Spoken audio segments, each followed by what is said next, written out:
Commander of the U.S. Pacific Fleet, ADM. Scott Swift, answers questions during a news conference on Tuesday. Wang Mipe updated at 8:45 a.m.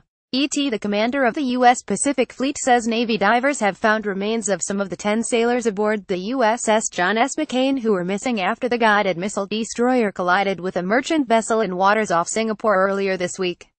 Damage to the port side is visible as the guided missile destroyer USS John S. McCain steers toward Changi Naval Base in Singapore following a collision with the merchant vessel mccain on Monday. Mass Communication Specialist 2nd Class Joshua Feltnap, ADM. Scott Swift said the remains were found in compartments on the ship that were significantly damaged in Monday's collision, which left a gaping hole in the ship's port side. The divers were able to locate some remains in those sealed compartments during their search today, Swift told reporters Tuesday at Singapore's Changi Naval Base, where the damaged vessel is docked. He declined to specify how many remains were recovered. Swift said the Malaysian Navy, which is conducting a search in the area where the collision took place, has also reported finding remains, but it was not yet clear if they were from the McCain. We have a report from the Malaysians that they have found a body. We are in the process of effecting the transfer of the body, Swift told reporters. We are always hopeful that there are survivors. Until we have exhausted any potential of recovering survivors or bodies, the search will continue, he said. In a statement posted earlier on its website, the Pacific Command said divers equipped with surface-supplied air rigs will access sealed compartments located in damaged parts of the ship. Additionally, they will conduct damage assessments of the hull and flooded areas. The statement added, while diving proceeds, ships and aircraft from the Royal Malaysian Navy and Republic of Singapore Navy continue to provide search and rescue assistance along with 2 U.S. Navy MH-60 Seahawk helicopters from amphibious assault ship USS America LHA-6.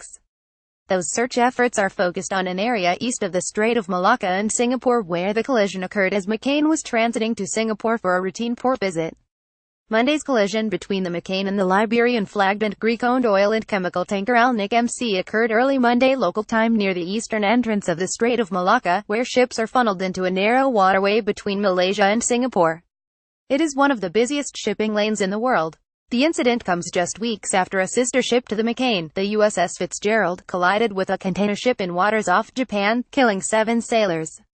The U.S. Navy announced last week that it was relieving the Fitzgerald's commander and 2 other senior officers, citing inadequate leadership and flawed teamwork. In the news conference, Swift said those 2 collisions and 2 other incidents involving the U.S. Pacific Fleet, a collision between the USS Lake Champlain and a South Korean fishing boat in May, and the grounding in January of the USS Antietam in Japan's Tokyo Bay, cannot be viewed in isolation. U.S. Defense Secretary James Mattis confirmed Monday that the Navy will carry out a broad investigation into operations of the U.S. Pacific Fleet. Swift said the U.S. Pacific Command would conduct a pause in its operations until August 28 and then conduct a second phase of the probe. The Navy, he said, needs to determine if there is a common cause at the root of these events, and if so, how do we solve that? The investigation will involve a deliberate reset of our ships that would look at such issues as navigation and training, Swift said. We will take what we learn in each phase and apply it as we move forward.